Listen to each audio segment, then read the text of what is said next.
जिंदगी बदलने वाले 4 समझौते, the 4 agreements book summary in Hindi. Hello दोस्तों, आज हम इस वीडियो में बात करेंगे द 4 एग्रीमेंट्स किताब की, जो आपको सिखाएगी कि कैसे आप अपने दुखों और समाज की बनाई गई सीमाओं को तोड़कर एक नई जिंदगी की शुरुआत कर सकते हैं और अपनी जिंदगी अपने हिसाब से जी सकते हैं। और इसको पढ़ने के बाद आपके अंदर का डर, सबसे बड़ा रोग क्या कहेंगे लोग, खत्म हो जाएगा। तो चलिए शुरू करते हैं।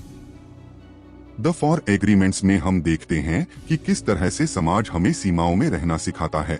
यह किताब हमें बताती है कि कैसे यह समाज हमें वह बना देता है जो हम नहीं हैं। इस किताब की मदद से हम जानेंगे कि किस तरह हम आजाद देश में रहकर भी समाज की बनाई गई सीमाओं में रहते हैं और अपनी जिंदगी को कभी अपने हिसाब से नहीं जी पाते हैं। यह बुक समरी किसके लिए है? यह बुक समरी सभी लोगों के लिए नहीं है, यह सिर्फ उन लोगों के लिए है जो आजादी का सही मतलब जानना चाहते हैं, और उन लोगों के लिए जो इस जिंदगी को अपने हिसाब से जीना चाहते हैं, दूसरों के हिसाब के नहीं, और उन लोगों के लिए है जो अपनी जिंदगी बदलना चाहते हैं और नई जिंदगी के तरफ कदम बढ़ाना चाहते हैं। और अगर अब आपको लगता है कि ये आपके लिए है, इस वीडियो को जरूर देखना। यह किताब आपको क्यों जरूर पढ़नी चाहिए? क्या आपने कभी यह महसूस किया है कि आप किसी कैद में रह रहे हो? क्या आप कभी कभी कुछ अलग काम करना चाहते हैं, लेकिन लोग क्या कहेंगे सोच कर रुक जाते हैं? क्या आप समाज की जरूरतों के हिसाब से अपनी जिंदगी जीते हैं? अगर ऊपर के सभी सवालों का जवाब हाँ है, तो यह किताब आपके लिए ही लिखी गई है। इस किताब में हम देखेंगे कि किस तरह हमें बचपन में ही हदों में रहना सिखाया जाता है और बड़े होने पर भी हदों में ही रहते हैं और कभी अपनी असली ताकत को नहीं पहचान पाते। इस किताब की मदद से हम देखेंगे कि कैसे हम अपने दुखों और समाज की बनाई गई सीमाओं को तोड़कर एक नई जिंदगी की शुरुआत कर सकते हैं और अपनी जिंदगी को अपने हिसाब से जी सकते हैं, और किस तरह हम आजाद देश में रहकर भी आजाद नहीं हैं। यह समाज हमें नियमों के हिसाब से जीना सिखा देता है। क्या आपको याद है कि बचपन में जब आपने अपने पेरेंट्स की बात मानी थी तब आपको शाबाशी मिली थी? क्या आपको याद है कि जब आपने उनकी बात मानने से इनकार किया था तो आपको सजा मिली थी? हम में से ज्यादातर लोगों के साथ ऐसा ही होता है। हमें बचपन से ही बेड़ियों में जकड़ कर रखा जाता है और बताया जाता है कि क्या करना है और क्या नहीं करना है। धीरे धीरे यह सभी बातें हमारे दिमाग में कुछ इस तरह से बैठ जाती हैं कि बड़े होने पर भी हम उन बातों को मानते रहते हैं। हम में से हर किसी को इनाम और तारीफें पसंद है। बचपन में जब भी हम कोई अच्छा काम करते थे तब हमें यह दोनों चीजें मिलती थी। इसके साथ ही सजा से डर सभी को लगता है, इसलिए हम वह काम करने से डरते थे जिसके लिए हमें मना किया जाता था। इन सभी बातों का नतीजा यह निकला कि हमें वो बना दिया गया जो हम नहीं हैं। हमें एक सांचे में ढाल दिया गया और समय के साथ हम उसी आकार के हो गए। अब जब हम बड़े हो गए हैं, हमें कोई कंट्रोल नहीं कर रहा है, तब भी हम खुद ही उस आकार को बनाए रखने की कोशिश करते हैं। हमने अपने लिए यह नियम नहीं चुने थे, यह नियम हम पर जबरदस्ती लागू किए गए थे। बचपन से बड़े होने के सफर में हमें ना जाने कितनी तरह से कैद करके रखा गया था। अब वक्त आ गया है कि हम उस कैद से आजाद हो जाएं। आपके शब्द आपको खुद पर और दूसरों पर जीत हासिल करने में मदद करते हैं। शब्दों का हमारी जिंदगी में बहुत बड़ा महत्व होता है। अगर हम इसका सही इस्तेमाल करें तो यह हमें काफी हद तक फायदा पहुंचा सकता है। साथ ही में इसका गलत इस्तेमाल हमारे आत्मविश्वास को तोड़कर हमें कमजोर बना सकता है। उदाहरण के लिए, आप अपने आप को आईने में देखकर यह सोचे कि आप बदसूरत लगते हैं तो आप अपना आत्मविश्वास खो देंगे और लोगों के सामने आने जाने से उनसे बात करने में संकोच करेंगे। शब्दों की ताकत शरीर की ताकत से ज्यादा होती है। आप अपनी ताकत से लोगों पर बाहर से राज कर सकते हैं, लेकिन अपने शब्दों की ताकत का इस्तेमाल कर आप लोगों के मन पर राज कर सकते हैं। अच्छे शब्दों से आपको इज्जत मिलेगी और इसके इस्तेमाल से आप लोगों से अपनी बात मनवा भी सकते हैं। आप शब्दों के इस्तेमाल से किसी और का भी हौसला बढ़ा सकते हैं। अगर आप किसी से कहें कि वह अपना काम बहुत अच्छे से कर सकता है और उसे अपना काम मेहनत से करना चाहिए, तो वह मेहनत जरूर करेगा।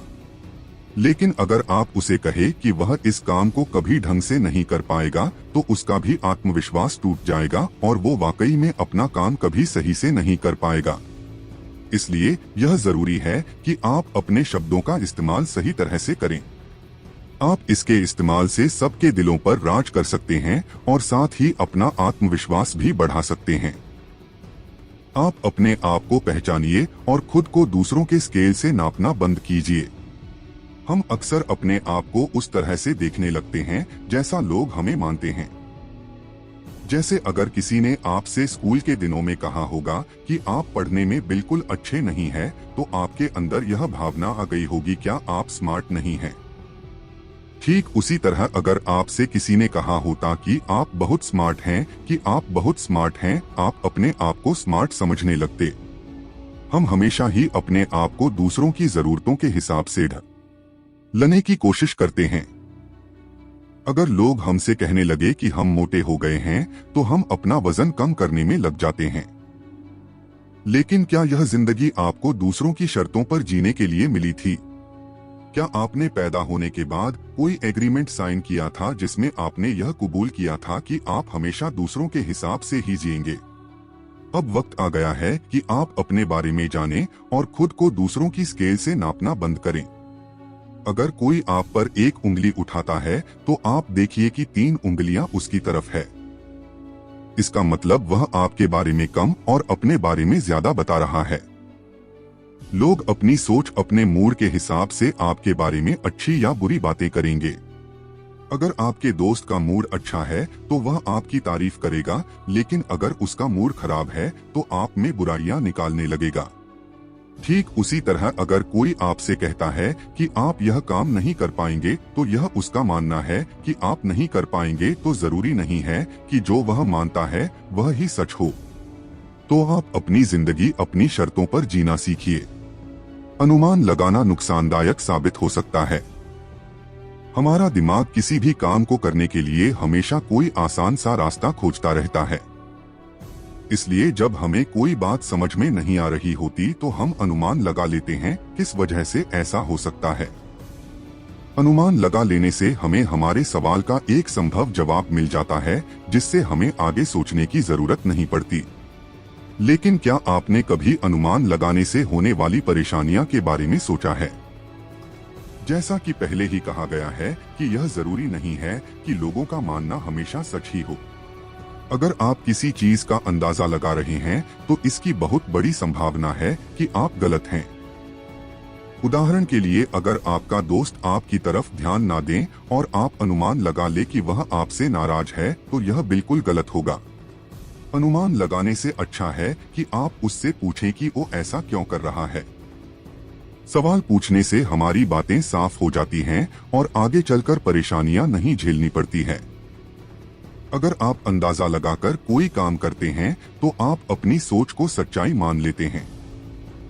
आपको लगने लगता है कि आप जो सोच रहे हैं वही सच है, और जब आप गलत साबित होते हैं तब आपको बुरा लगता है। अगर आप अंदाजा लगा ले कि आप कोई काम कर लेंगे, आप बिना तैयारी के ही उसमें घुस जाएंगे और हारने पर बुरा महसूस करेंगे। अनुमान लगाना रिश्तों में दरार डाल सकता है और बनते काम भी बिगाड़ सकता है। इसलिए यह जरूरी है कि आप अनुमान लगाने से बचें। इससे बचने का सबसे अच्छा तरीका है कि आप तब तक सवाल करें जब तक आपको सारी बात समझ में ना आ जाए। आप हर काम को अच्छे से अच्छे तरीके से करने की कोशिश कीजिए। हर काम में अपना पूरा जोर लगाना हमेशा अच्छा होता है। अब चाहे वह आपकी पढ़ाई हो या फिर आपकी नौकरी, अगर आप हमेशा अपने काम को अच्छे से अच्छे तरीके से करने की कोशिश करेंगे तो हारने पर भी आप खुद को दोष नहीं देंगे। लेकिन अगर आपने पूरी कोशिश नहीं की तो हार जाने पर आप हमेशा अपने आप को दोष देते रहेंगे कि अगर आपने उस समय मेहनत की होती तो शायद आप आज सफल होते हैं।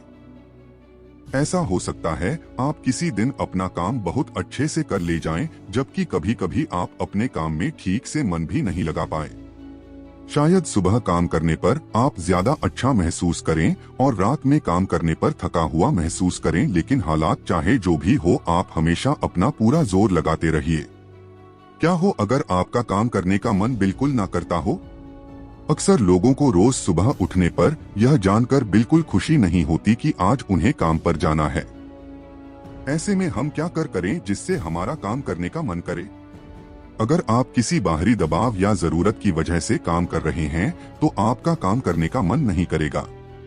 आजकल स्कूल जाने वाले बच्चों का पढ़ाई में मन इसलिए नहीं लगता क्योंकि वे बाहरी दबाव की वजह से पढ़ते हैं। वह इसलिए पढ़ते हैं ताकि उनके मार्क्स अच्छे आए। इन्हीं चीजों की वजह से आपका काम करने का मन नहीं करता। आप वो काम कीजिए जो आपको अच्छा लगता हो। अगर आप अपने काम से प्यार करेंगे आपको अपना काम बोझ नहीं लगेगा। इस तरह से काम करने पर आपका काम में मन भी लगेगा और आप हमेशा ही उसे अच्छे से कर पाएंगे। अपनी नई जिंदगी की शुरुआत पुरानी जिंदगी को छोड़कर कीजिए। अब दिए गए 3 रास्तों को अपनाकर अपनी नई जिंदगी की शुरुआत कर सकते हैं। 1. अपने सपनों को पहचानिए। सबसे पहले आप यह देखिए कि आपके सपने क्या है और क्यों आपने उन सपनों को अब तक पूरा नहीं किया। आप अपनी जिंदगी को अपने सपनों की जिंदगी के हिसाब से जीना शुरू कीजिए और अगर आपके रास्ते में कोई ऐसी बात आती है जो आपको बचपन में सिखाई गई थी तो आप उसको छोड़कर आगे बढ़ना सीखिए। आप उन चीजों को पहचानिए जो आपके दुख का कारण है और फिर उनसे धीरे धीरे छुटकारा पाइए। 2. दूसरों को माफ करना सीखिए। आपके दुख का कारण यह भी हो सकता है कि आपका किसी से झगड़ा हुआ हो या फिर किसी ने आपको बुरा भला कहा हो। आप उसकी कही हुई बातों को अपने साथ लिए घूमते रहते हैं जिसे आपका दुख हमेशा बढ़ता रहता है। आप दूसरों को माफ करना सीखिए। अगर आपको किसी बात का पछतावा हो रहा है तो आप खुद को माफ करना सीखिए। आप जब तक लोगों को माफ करना नहीं सीखेंगे तब तक आप पुरानी यादों में घूमते रहेंगे और आपके अंदर नकारात्मकता आने लगेगी। 3. हर पल का मजा लेना सीखिए। आप हर दिन को कुछ इस तरह से व्यतीत करिए जैसे वह आपका आखिरी दिन हो। ऐसा करने से आप बस उन चीजों पर ध्यान देंगे जिनसे आपको खुशी मिलेगी और आप दुख देने वाली चीजों को बगल में रखना सीख जाएंगे। कोई भी अपनी जिंदगी का आखिरी दिन तनाव में जीकर नहीं बिताना चाहेगा। हर दिन को आखिरी दिन समझने से आपको जिंदगी जीने का तरीका आ जाएगा। हमारे बचपन से हम अपनी जिंदगी को दूसरों के हिसाब से जीते आ रहे हैं। हमारी खुशी और आजादी से ज्यादा जरूरी है लोग क्या सोचेंगे। अगर आप सच में अपनी जिंदगी सुकून से जीना चाहते हैं तो आपको समाज की सीमाओं को तोड़ना होगा जिसे आप अपनी असली ताकत को पहचान सके और अपनी जिंदगी अपने हिसाब से जी सके। अपनी बेड़ियों को तोड़ना शुरू कीजिए। बहुत सारे लोग न जाने कितनी बेड़ियों से बंधे होते हैं। अब वक्त आ गया है कि आप उनमें से एक को तोड़ दें। अगर आप कहा गया है कि आपको रात में कहीं बाहर नहीं जाना है तो आप एक दिन बस ऐसे ही बाहर चले जाइए। आप अपने रास्ते की रुकावटों को तोड़कर अपने आप को आजाद कीजिए।